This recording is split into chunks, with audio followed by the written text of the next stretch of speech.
So I've got a 2007 Honda Accord. The door lock actuator quit working on the driver's side. I took it apart to see if I could fix it, and I almost did, but I lost a couple of parts. So I'm going to show you guys how this works on the inside. Maybe you can fix yours for free and not break something like I did. So this cover pretty well pops apart. There is a couple parts to assembly. We've got a drive motor that turns this gear. Now this gear turns this gear. There's a tab on this side that needs to fit inside of this coil spring, and that self-centers so that if you lock or unlock, it returns to a neutral position. This gear has a cutout right of these teeth and a tab here. This tab needs to fit inside of this slot. This guy has a large tooth right here that needs to fit inside of that cutout. And then this sends your position back to the car through this switch setup. As it slides one way or the other, you can now put on either locked or unlocked. And it just goes on there like that, right there. And as the motor turns, it spins your wheel. So you either go one way or the other way. And that's what's inside. So the two things that kept me from rebuilding this are there's a thrust washer that's supposed to go right here. When I was testing the motor to see if that worked, that thing went flying off into nowhere.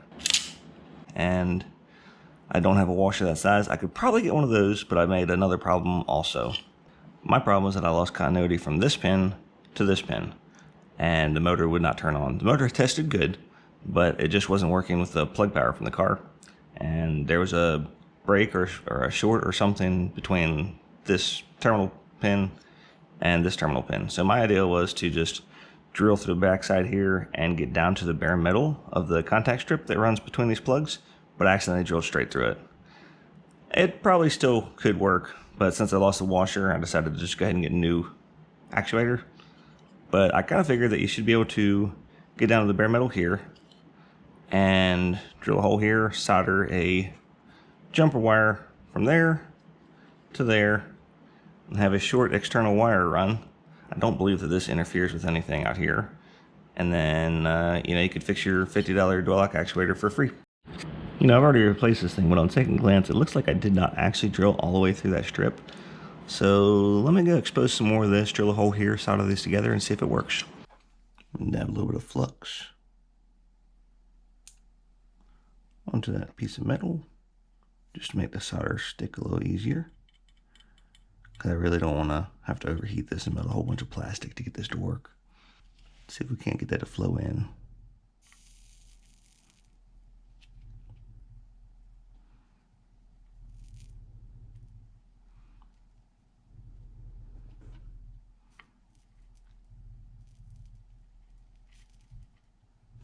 So, got some solder on there. I should probably solder the wire onto this pin first, because it's probably going to be harder to do once I've got the other end soldered. So, I'll go ahead and wet this wire with some solder.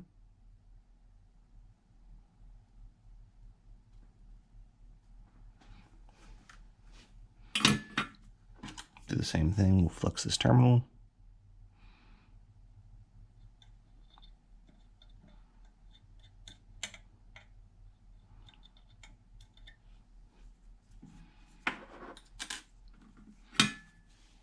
Go with a thicker solder wire, I think.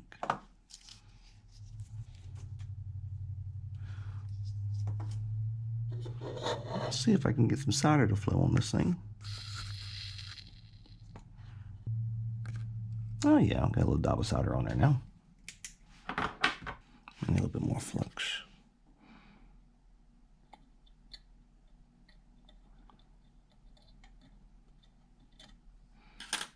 And this is for my own personal door lock. I wouldn't do this as a repair for somebody. But this is me just knowing what I've got going on, doing something for free.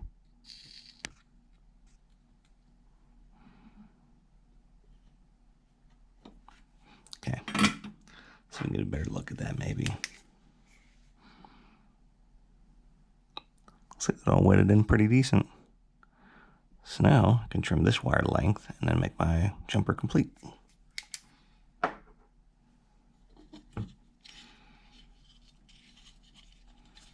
See, I wanted to do that step first so I could have this laid in nice and tight, because if I did this one first, I'd be trying to work with this short little piece, trying to finagle it around, which would be a little bit more difficult.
We'll finish this thing off with a dab of hot glue just to seal the holes back up, and then we'll go throw it back together and see if it works.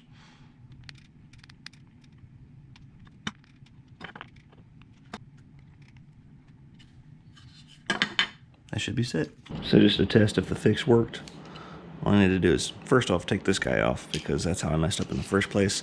I threw the thrust washer way off into, I don't know. I found this piece but not the washer. This guy just plugs in right on top of these terminals. Right there.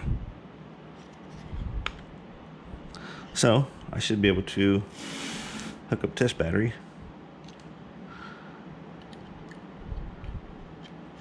and see if this thing works or not. The motor should spin if it does. Oh, there we go.